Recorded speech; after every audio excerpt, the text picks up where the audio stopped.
Apulia हिता जो हासे जागता माता पिता तयाचिया कुळी कन्या पुत्र होते जे सात्विक तयाचा हरिक वाटे देवा गीता भागवत करीती श्रवण अखंड चिंतन विठोबाचे कुळी कन्या पुत्र होते जे सात्विक तयाचा हरिक वाटे देवा तुका मने मज घडो त्यांची सेवा तुका मने मज घडो त्यांची सेवा तरी माझ्या दैवा पार नाही कुळी कन्या पुत्र होते जे सात्विक तयाचा हरिक वाटे देवा ब्रह्मानंदं परमसुखदं केवलं ज्ञानमूर्तिं द्वन्द्वातीतं गगनसदृश्यं तत्त्वमस्यादिलक्ष्यम् एकं नित्यं विमलमचलं सर्वदी साक्षीभूतं भावातीतं त्रिगुणरहितं सद्गुरुं तन्नामि महायोगपीठे तटे भीमारत्यं वरं पुण्डरीकाय दान्तु मुन्द्रे समागत्य तिष्ठान्तमानन्दकन्दं परब्रह्मलिङ्गं भजे पाण्डुरङ्गं पांडुरंगा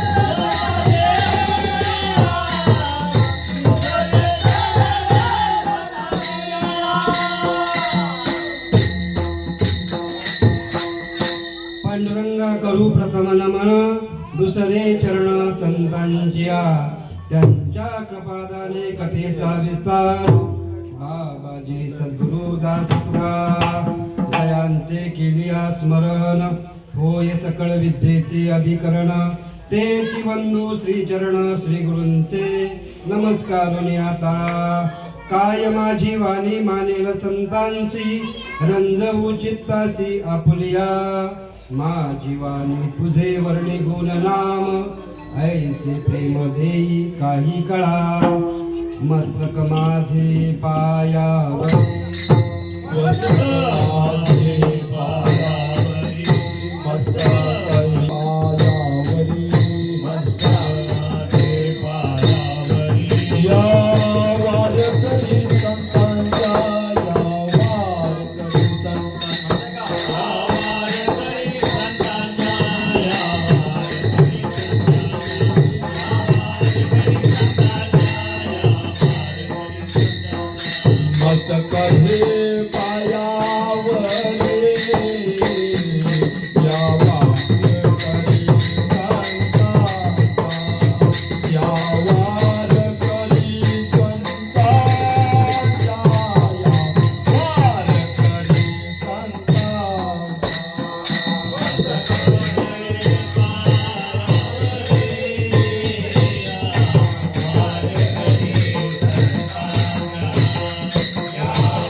माझे पायी या वारकरी संतांच्या आपुलिया हिता जो हासे जागता धन्य माता पिता तयाचिया कुळी कन्या पुत्र होते जे सात्विक तयाचा हरिक वाटे देवा।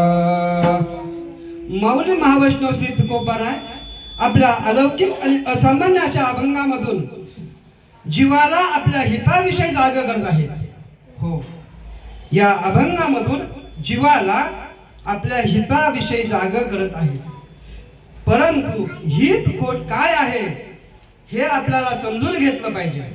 त्यामुळं या अभंगामध्ये आपल्याला श्री तुकोबारायांनी काय सांगितलेलं आहे, हित कशामध्ये आहे, तर धन्य माता पिता तयाची या. हो, ज्याने आई वडिलांची सेवा केलेली आहे त्याला हित कळालं बाबा.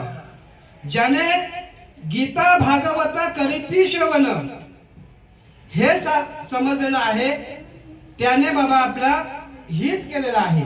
आणि तुकोबाराय पुढे म्हणतात, तुका म्हणे मज घडो त्यांची सेवा.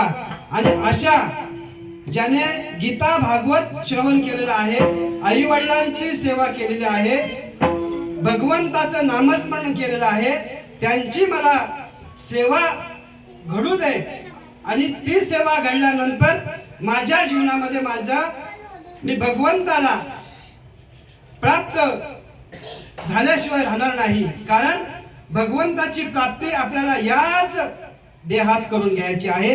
म्हणून या अभंगामध्ये जर आपण पाहिलं तर धन्य माता पिता तयाची या, जास्तीत जास्त करून आई वडिलांना श्री तुकोबारायांनी महत्व दिलं आहे. विठाला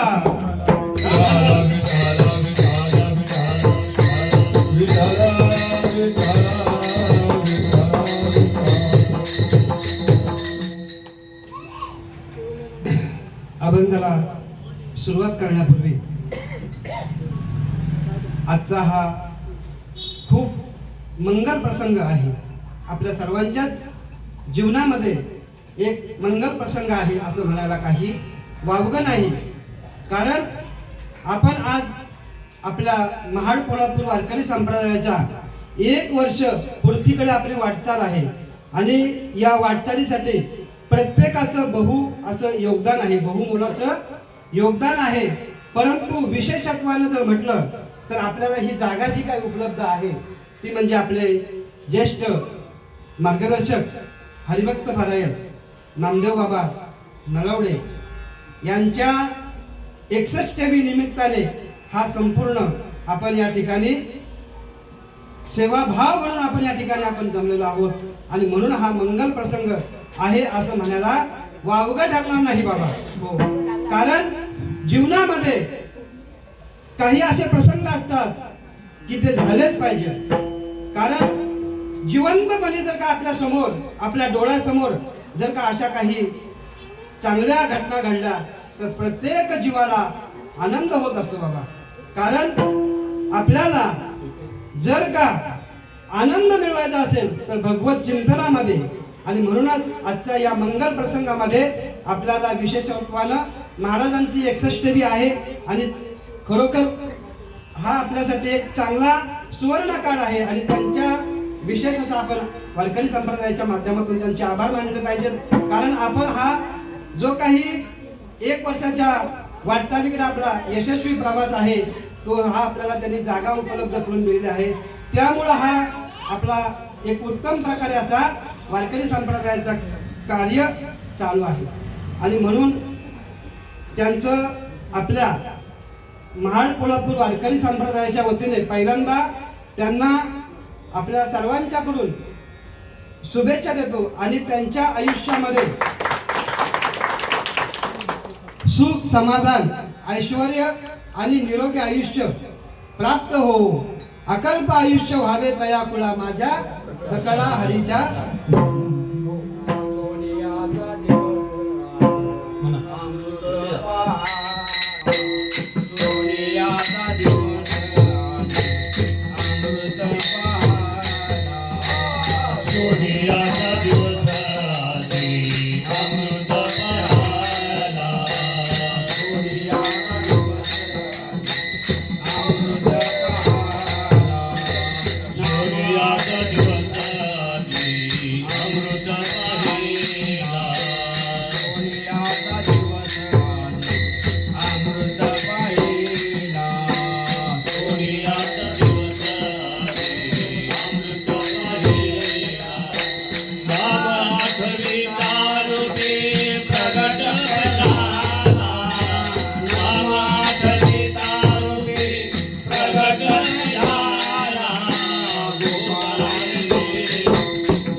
आज अमृते पाहिला हा? सोनियाचा दिवस आज अमृते पाहिला. याची जर सांगड घालायची म्हटलं तर अमृत आणि सोनं हे आपल्याला काय आहे, तर अमृत आपल्या जीवनामध्ये प्राप्त झालं. अमृत जर आपल्या जीवनामध्ये प्राप्त झालं तर आपल्याला आनंद प्राप्त झाल्याशिवाय राहणार नाही. आणि ते अमृत जे जीव सोनियाचे आहेत त्यांना ते प्राप्त होत असतं. हो, म्हणून आपल्याही जीवनामध्ये नामरूपी अमृत जर का आपल्याला प्राप्त झालं तर आपल्याही जीवनामध्ये सोनं झाल्याशिवाय राहणार नाही बाबा. हो, आणि त्यासाठी आपल्याला आयु मर्यादा किती पाहिजे हे सुद्धा महत्वाचं आहे. म्हणून अकल्प आयुष्य व्हावे तया कुळा माझ्या सकळा. मग अकल्प म्हणजे किती? हो, आता अकल्प सांगण्यासाठी माझी तेवढी योग्यता नाही बाबा. कारण अकल्प जर सांगायचं म्हटलं तर 1 आठवडा, त्यानंतर 7 दिवसाचा 1 आठवडा, त्याच्यानंतर 2 आठवड्याचा 15वडा आणि 30 दिवसाचा 1 महिना, त्यानंतर 2 महिन्याचा ऋतू आणि 6 महिन्याचा आयन आणि 2 आयन म्हणजे 1 वर्ष आणि 1 वर्षाचं म्हणजे 12 वर्ष म्हणजे 1. हा, बरोबर ना महाराज. आणि असं ह्या कलियुगाचं किती आयु मर्यादा आहे कलियुगाची? 100 नाही महाराज. कलीचा आयु म्हणजे कलियुग किती वर्ष चालणार आहे? 4,32,000 वर्ष. त्याच्या डबल पुढचं जे आहे ते असं हे 4ही युग आपण जर का केली तर 42 लाखाच्या पुढे आकडा जातो जवळजवळ. आणि असं तो 1 अकल्प, असे किती अकल्प. माझी बुद्धी मागाशी सांगितली तेवढी नाही महाराज. माग सरकू नका तुम्ही. हा, इकडे घ्या. हा,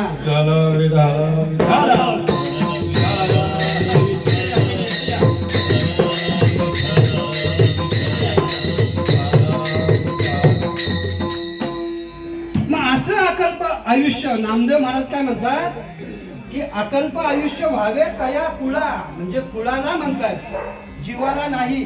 आपल्याला जीवाला तुकोबरायाने शतवर्षाची गणना सांगितलेली आहे. हा, नाथ बाबांनी सुद्धा 100 वर्षाची गणना सांगितलेली आहे, प्रमाण सुद्धा आहे. मग ह्या 100 वर्षामध्ये अर्ध झोपेमध्ये गेले महाराज. प्रमाण आहे त्याला. हा, आणि बाकी 50 राहिल्यानंतर त्यामध्ये बालपण, म्हातारपण, तारुण्यपण, आजारपण, हा तेच ना. म्हणजे हे एवढं. आणि परत अजून अर्ध झोप झाल्यानंतर दिवसाची झोप मी घेतो म्हणून सांगतोय. म्हणजे त्यात अजून आपलं आयुष्य जातंय. मग आपण हा सोन्याचा दिवस आपल्या जीवनात प्राप्त करायचा, मग कधी करायचा? सोन्याचा दिवस प्राप्त करायचा आहे तो कधी करायचा आहे? आणि राहिलेल्या आयुष्यामध्ये बायकोचं परत काहीतरी बाबा बिनसलं तर त्यात अजून हा बराचसा अजून दिवस जायचे समजूत घालण्यासाठी. बरोबर, महिला वर्ग आज आहे इथं. कुणीही राग धरू नका, कारण का मी तुमचा लहान भाऊ आहे, त्यामुळं मला बोलण्याचा हक्क आहे. विठ्ठला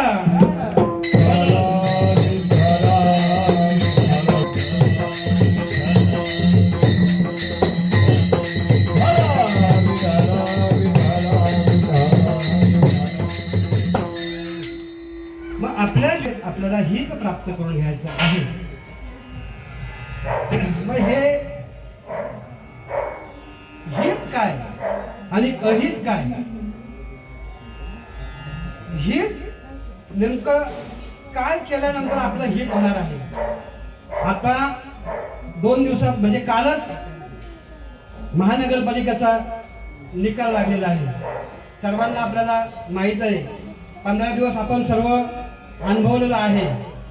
मग मला सांगा, जे आता निवडून आलेले आहेत त्यांना वाटतंय, काय वाटतंय त्यांना, की आता आपलं हित ह्या नगरसेवकामध्ये नाही, आपलं हित आता या नगरसेवकामध्ये नाही.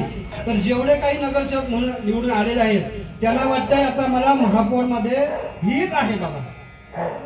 बरं, अजून इथं आपल्या इथं कुणाला हित कशात वाटत असेल तर आपलं घर व्हावं त्याच्यामध्ये हित वाटत असेल. कुणाला पैसा आपल्याकडे प्राप्त भरपूर व्हावा त्यात हित वाटत असेल. कुणाला आपलं नाव लौकिक व्हावं ते हित आहे असं वाटत असेल. तर कुणाला आपली खूप मोठी प्रसिद्धी व्हावं त्यामध्ये हित आहे असं वाटत असेल. परंतु बाबा, या संसारातलं जे काही हित आहे ना, ते हित आपल्याला हित करणार नाही. मग हित कुठं आहे, कशामध्ये आहे? हित ते करावे देवाचे चिंतन, हित ते करावे देवाचे चिंतन,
हित ते करावे देवाचे चिंतन, करून या मन एकविध.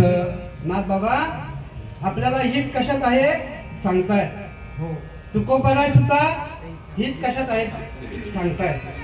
आता दोघांची प्रमाणे घेऊन आपण पुढे जाऊ. तुकोबराय हित कुठं आहे सांगतात, आणि हित तुम्हाला जर का पाहिजे असेल तर दोघांची प्रमाणे वेगवेगळी आहेत आणि दोघांना एकच सांगायचं, परंतु एक वेगळं सांगताय आणि एक वेगळं सांगताय. हित ते करावे देवाचे चिंतन, करून या मन एकविध, करून या मन शुद्ध भाव. असं दोन पाठ आहेत, त्यामुळे मला तो पाठ आहे तुम्ही.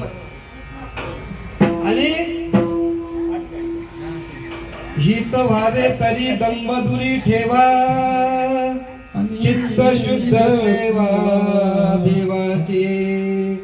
हित तरी व्हावे दंभ दुरी ठेवा, चित्त शुद्ध सेवा देवाची. दोघांचं जर आपण पाहिलं तर नाथ बाबा सांगतायत तू देवाचं चिंतन कर, तुकोबाराय सांगतायत तू अहंकार बाजूला टाक. हो, म्हणजे दोघांना एकच सांगायचं, परंतु सांगण्याची जी काही पद्धत आहे किंवा सांगण्याची जी काही भाषा आहे ती थोडीशी वेगळी आहे बाबा. हो, मग आपलं जर हित व्हावं वाटत असेल तर आपण काय केलं पाहिजे? हित तरी व्हावे दंभ दुरी ठेवा. आपल्यातला दांभिकपणा बाबा बाजूला करा, अहंकारपणा बाजूला करा. हो, कारण ह्याच्यामध्ये आपलं हित होईल, देव मिळत सांगता येत नाही. पण नाथ बाबांनी आपल्याला सांगितलंय की हे तू टाकल्यानंतर काय होईल, तर तू भगवंताचं नामस्मरण करशील आणि भगवंताचं चिंतन केल्यानंतर काय होईल, तर तुला आनंद मिळेल. हो, आणि आनंद कशाने मिळेल, तर सुखी येतो घरा, सुखी येतो घरा.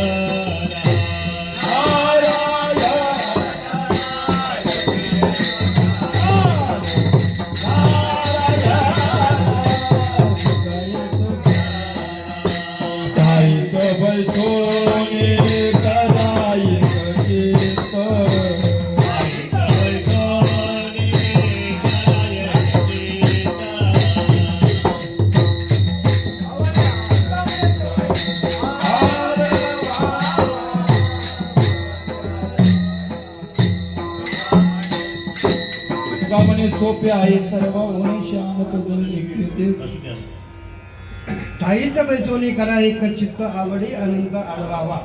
आवडीने अनंताला आळवला की हा नारायण म्हणजे सुखाने तो आपल्या या देहरूपी घरामध्ये आहेच, परंतु तो येतो बाबा.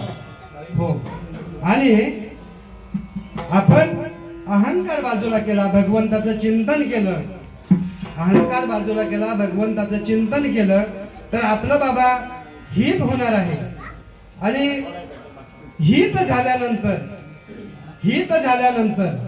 बाबा हित झाल्यानंतर त्याच्या आई वडिलांना खूप बरा धन्यता देतात. आपुलिया हिताचे जागा, आपुलिया हिताचे जागा,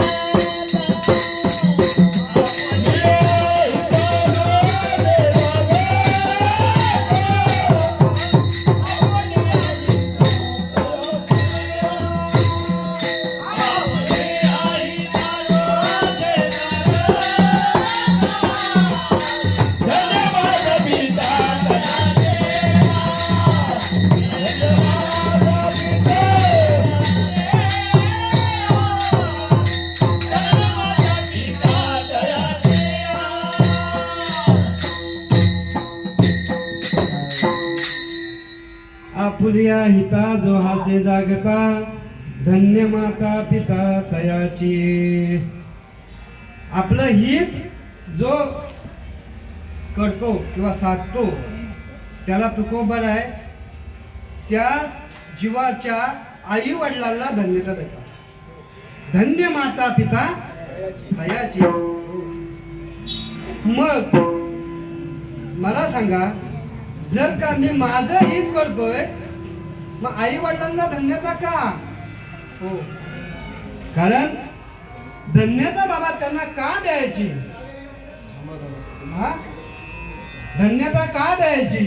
कारण चांगलं जर का मुलाने केलं, चांगलं जर का मुलीने केलं तर त्याचं सर्व श्रेय आई वडिलांना जातं. वाईट जरी काही केलं दोघांनी, मुलांनी किंवा मुलीने, तरी त्याचंही श्रेय जे काय आहे ते आई वडिलांना जातं. म्हणून धन्य माता पिता तयाची. आई वडिलांना धन्यता जाते बाबा. म्हणजे सांगायचं जर का म्हटलं त्यांना धन्यता का जाते तर बघा, आतापर्यंत ज्यांची ज्यांची नावं झालेली आहेत ना, छत्रपतींचं जे काही नाव झालेलं आहे ते कोणामुळे झालेलं आहे? आईमुळे झालेलं आहे. स्वामी विवेकानंद आज ऐन तारुण्यामध्ये त्यांना संपूर्ण जग नतमस्तक होत आहे. कुणामुळं? त्यांची आईची धन्यता आहे. म्हणून आई वडिलांना या ठिकाणी धन्यता दिली जाते. म्हणून जो हित करतो त्याच्या आई वडिलांना धन्यता दिली जाते. माझ्या माऊलीने बाबा खूप काही त्रास सहन केला, खूप काही त्यागलेलं आहे माऊलीने. माऊलीने जग हिताचंच कार्य केलं आणि वयाच्या 22व्या वर्षी निघून जाते माऊली माझी. केवढं मोठं वैराग्य आहे माझ्या माऊलीकडं. परंतु ही जी काही माऊली 22 वर्षाचा काळखंड स्थूल देहाने जगली ना बाबा, त्यामध्ये त्रासच सहन केला. परंतु त्याची धन्यता जर कोणाला जात असेल, धन्य धन्य ती कुश, धन्य धन्य ती कुस थोर माऊली जन्मला. म्हणजे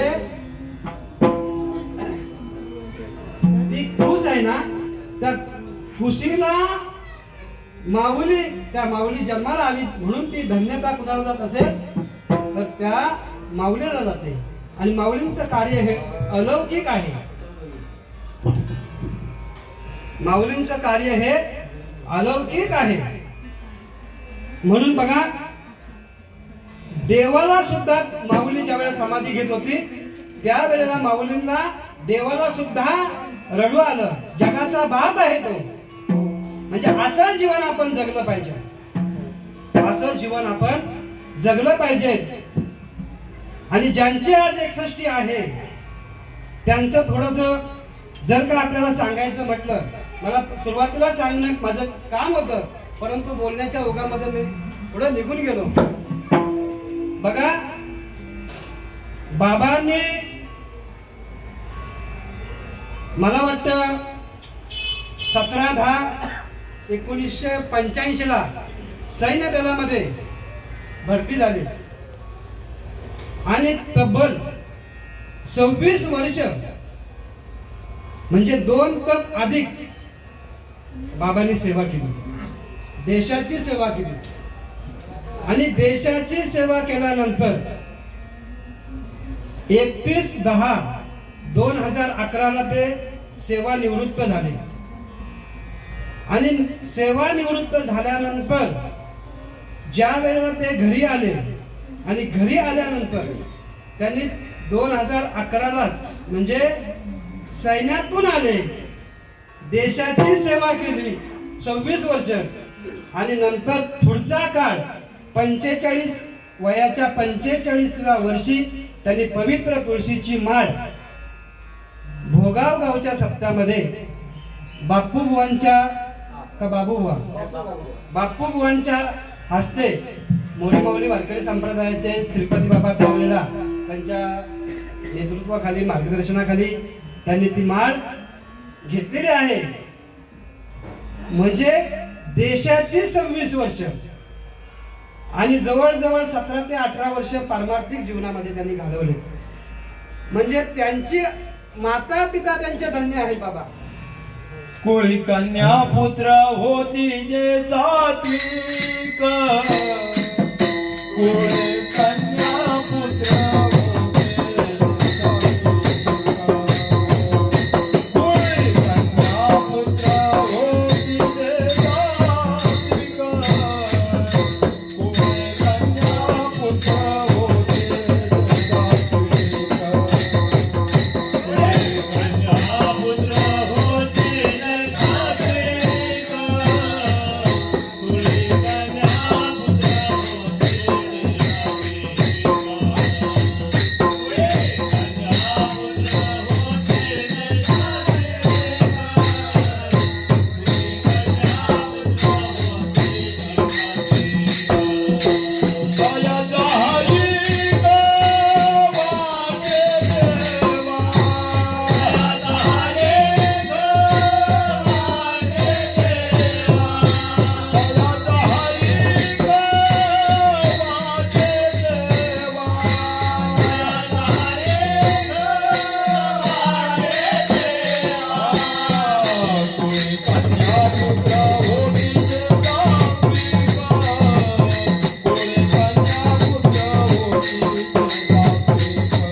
पुत्र होती जे सात्विक, तयाचा हरिक वाटे देवा.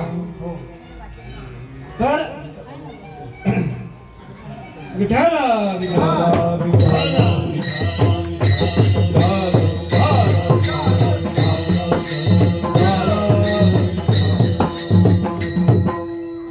तयाचा हरिक वाटे देवा.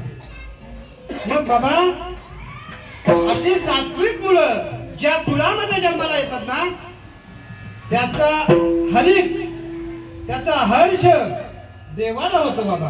हो आणि बाबाने आपल्या 26 वर्ष आपल्या परिवाराला सोडून तारुण्यामध्ये देशाची सेवा केलेली आहे. हो माऊली सुद्धा आज समोरच आहे.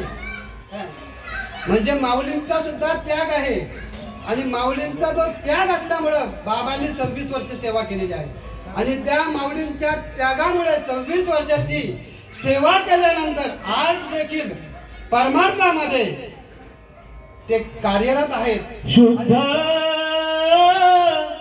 शुद्ध ज्याचा भाव शुद्ध शुद्ध ज्याचा भाव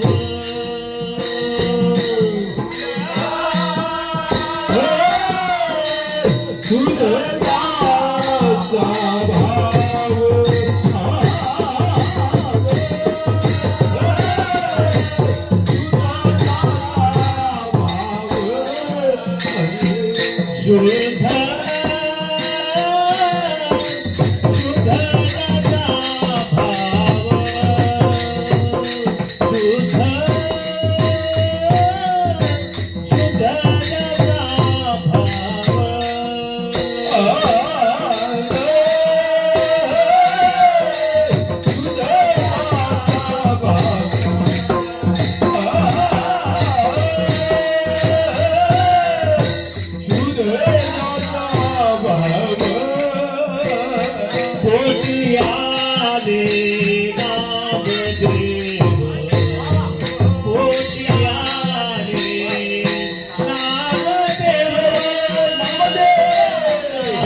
माझे सैनिक दुसऱ्या माझ्या सैनिकाला भागून आले बाबा. योग्य वेळी.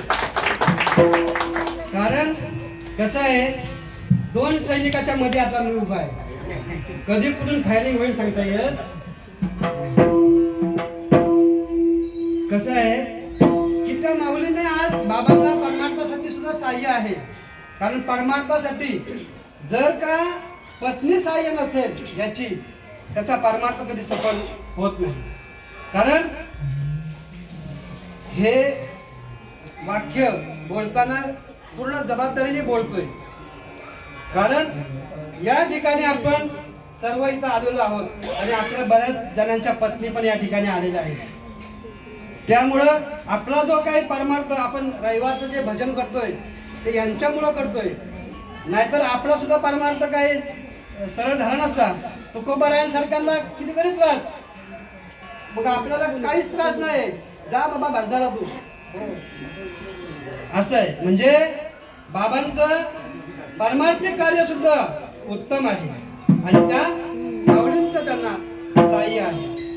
बघा 14 फेब्रुवारी तारीख मला आता साल आठवत नाही बरं का. 14 फेब्रुवारीला खूप आपल्या या भारत देशावरती आक्रमण झालं होतं आणि त्यामध्ये माझे 44 सैनिक बाबा मारले गेले होते. 44 सैनिक मारले गेले होते. त्यामध्ये तरुण वर्ग जवळजवळ 17 ते 18 होता. अगदी 20-21 त्यामध्ये असे काही होते की त्यांचं नुकतंच लग्न करून ते त्या ठिकाणी गेले होते आणि काही असे होते की त्यांना 1-2 वर्षाची लहान बाळ झाली होती. म्हणजे असे प्रसंग त्या सैनिकावरती येतात बाबा. अशा प्रसंगातून त्यांना त्यांचं जीवन घालवायचं असतं. खडतर प्रवास असतो, खडतर प्रसंग असतो. आणि हे ते कुणासाठी करतात? त्यांच्या बायका मुलांसाठी करतात का? फक्त देशासाठी करतात. आणि आज आपण या ठिकाणी जे काही भजन कीर्तन प्रवचन सत्कर्म सत्कार्य करतोय त्या या आपल्या जवानांमुळे सैन्यांमुळे. म्हणून बाबांचं खूप मोठं योगदान परमार्थासाठी सुद्धा आहे आणि देशासाठी सुद्धा आहे. म्हणून तयाचा हरिक वाटे देवा. हो, अशा मुलासाठी देवाला का आनंद होऊ नये? मग अशी सात्विक मुलं कुळामध्ये जन्माला येण्यासाठी त्यांना आपण परमार्थाकडे वळवलं पाहिजे. त्यांना आपण आपली संस्कृती सांगितली पाहिजे. त्यांना आपण आपली संस्कृती संस्कार दिले पाहिजेत. आज आपल्याला आपल्या तरुण वर्गाला संस्कार देण्याची गरज आहे. आणि जगाच्या पाठीवरती जर का काय असेल तर माझा वारकरी संप्रदाय हा जगाला दिशा देणारा संप्रदाय आहे. विठ्ठल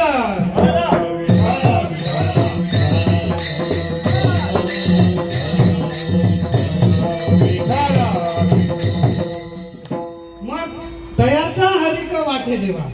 मग अजून तयाचा हरिक वाटे देवा. देवाला अजून कुणाचा आनंद वाटतोय की कुणी काय केल्यानंतर अजून देवाला हर्ष होतो? तर अभंगाच्या 3ऱ्या चरणात गीता भागवत करती श्रवण,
गीता भागवत करती श्रवण, गीता भागवत करीती श्रवण, अखंड चिंतन विठोबाचे. आता या ठिकाणी अखंड चिंतन विठोबाचे सांगितलेलं आहे. आणि गीता करीती श्रवण. मग गीता भागवत जो श्रवण करतो आणि भगवंताचं विठोबाचं जो अखंड अनात्मक असं आत्मकार वृत्तीने भगवंताचं नामचिंतन करतो ना बाबा, त्याचा देवाला हर्ष होतो. मग आपल्याला आपला हिंदू धर्माचा धर्मग्रंथ कोणता आहे हे माहिती असलं पाहिजे. धर्मग्रंथ काय आहे, धर्मग्रंथाची आपण जोपासना केली पाहिजे आणि धर्माचं कार्य आपण केलं पाहिजे. कारण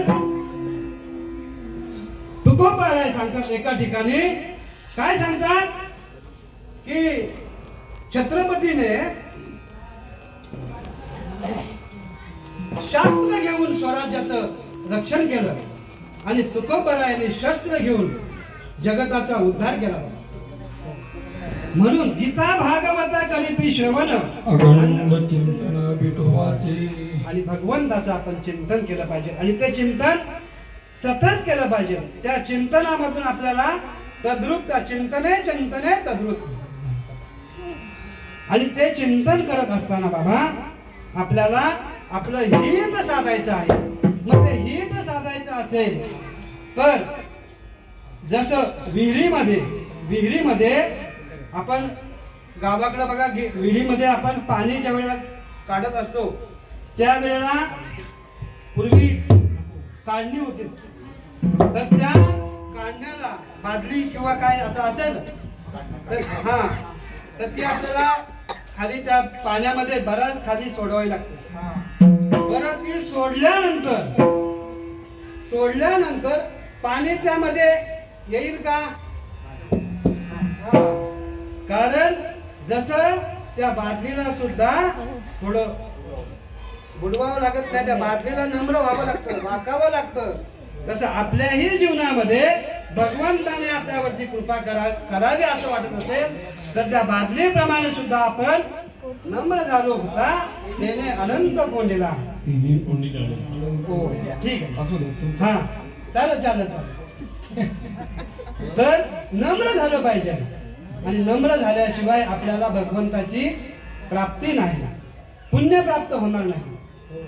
पुण्य प्राप्त करायचं असेल तर आपल्याला नम्र झालं पाहिजे आणि त्या नम्र झाल्यानंतर आपल्या अंतःकरणामध्ये भगवंताची आपल्याला फलपूर्ती किंवा त्याची आपल्याला अनुभूती येते आणि ती अनुभूती आल्यानंतर आपल्याला आपल्या जीवनामध्ये सत्कार्य करावं असं वाटतं.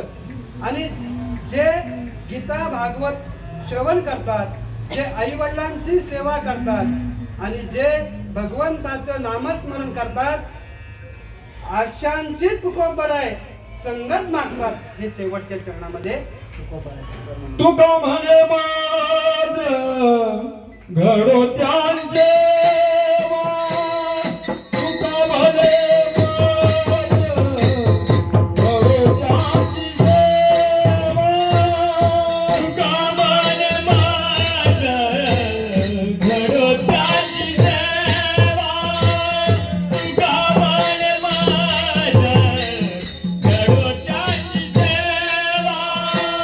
तरी माझ्या दैवा पाज नाही, तरी माझ्या दैवा पाज नाही. कोणत्या पुत्र होती दे दात्री ग, कोणत्या पुत्र होती दे दात्री ग. तरी माझ्या दैवा पार नाही, तुझी कन्या पुत्र होतील सखे, तुझी कन्या पुत्र होतील सखे. अयाचा हरिक वा देवा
तयाचा हरिक वाटे देवा कुणी कन्या पुत्र कुणी कन्या पुत्र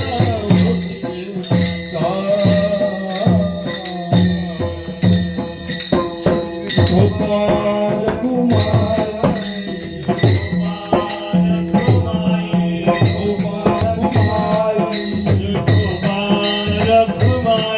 हरि गोपाल कुमार हरि जय गोपाल कुमार कसं घ्या असं राहू द्या जय गोपाल कुमार जय गोपाल गोपाल कुमार हरि गोपाल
आपुलिया हिता जोहासे जागता धन्य माता पिता तयाचिया कुळी कन्या पुत्र होते जे सात्विक तयाचा हरिक वाटिदेवा गीता भागवत करीती श्रवण अखंड चिंतन विठोबाचे कुळी कन्या पुत्र होते जे सात्विक तयाचा हरिक वाटिदेवा तुका म्हणे मज घडवत्यांची सेवा तरी माझ्या दैवा पार नाही कुळी कन्या पुत्र होते जे सात्विक तयाचा हरिक वाटे देवा तयाचा हरिक वाटे देवा आणि तुका म्हणे मज घडवत्यांची सेवा तरी माझ्या दैवा पार नाही. आपल्याला केशव महाराजांनी मला आता सांगितलं अजून एक तास पुढे चालू द्या. हा तर आपल्याला जी काही वेळ दिलेली होती त्या वेळेमध्ये माझ्या बुद्धीने सद्गुरूने भगवंताने जे काही मला सुचवलेलं आहे ते मी आपल्या समोर मांडलेलं आहे. अभंगावरती काय बोललोय, काय माझ्याकडून भगवंताने बोलून घेतलेलं आहे हे तुम्हाला माहीत आहे. योग्य जे आहे ते तुम्ही नक्की घ्या, अयोग्य असेल तर ते माझं मला परत द्या आणि परत देताना तुमचे सर्वांचे आशीर्वादही द्या. आणि काही बोलण्याच्या ओघामधून कुणाचं अंतःकरण दुखवलं असेल त्याबद्दल सुद्धा मी सर्वांची क्षमा मागतो. कारण एरवी तरी मी मुलकू जरी झाला अविवेकू तरी संत कृपाधिपकू सोज्वळ असं अशा रीतीने या अभंगावरती शेवटच्या चरणाचा जो काही भाव सांगायचा राहिलेला आहे तो आपण पुन्हा कधीतरी सांगूया. आणि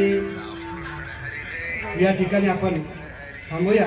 माऊलींचं भजन ज्ञानेश्वर माऊली ज्ञानराज माऊली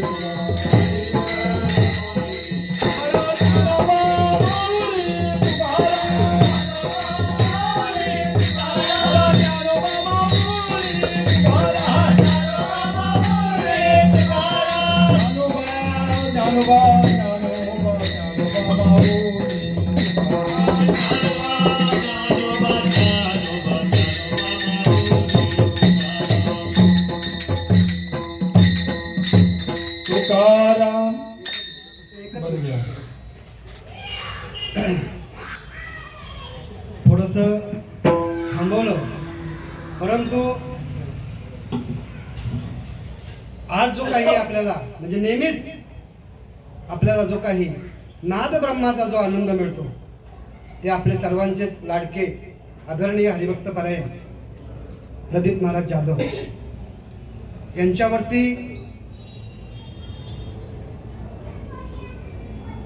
यांच्यावरती दुःखाचा डोंगर कोसळलेला होता. मातृछत्र त्यांचं हरपलेलं आहे आणि फार मोठा आई गेल्यानंतर माणसाला दुःख होत असतं.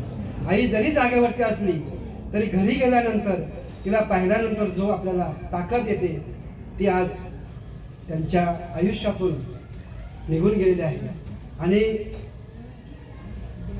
माझ्यासह माझ्या महाड कोल्हापूर वारकरी संप्रदाय त्यांच्या दुःखात आम्ही सहभागी आहोत. आणि त्यांना जे काही दुःख झालेलं आहे तर त्या दुःखातून त्यांना सावरण्याची भगवंत शक्ती आणि सामर्थ्य देईल एवढंच बोलतो. कारण आईबद्दल बोलायचं किंवा आईचं महत्त्व सांगायचं हे सोपं नाही. मातेची कारण त्यांच्या जीवनामध्ये जे काही हे दुःख आलेलं आहे त्या दुःखात आम्ही सदैव त्यांच्या बरोबर आहोत. तिथपर्यंत पोहोचलो नसलो तरी मनाने आम्ही तिथपर्यंत सर्व आलो होतो. आपल्या संप्रदायातील 1-2 मंडळी तिथपर्यंत पोहोचलेली आहेत. तरी आज ती माऊली जरी गेली तरी एक थोर रत्न आपल्याला दिवून गेलेली आहे आणि त्या थोर रत्नामुळे आपण आज हा आनंद घेत आहोत. आणि या ठिकाणी थांबतो. तुकाराम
पंढरीनाथ भगवान की माऊली जगद्गुरु संत तुकाराम सद्गुरु मोरी माऊली महाराज की जय.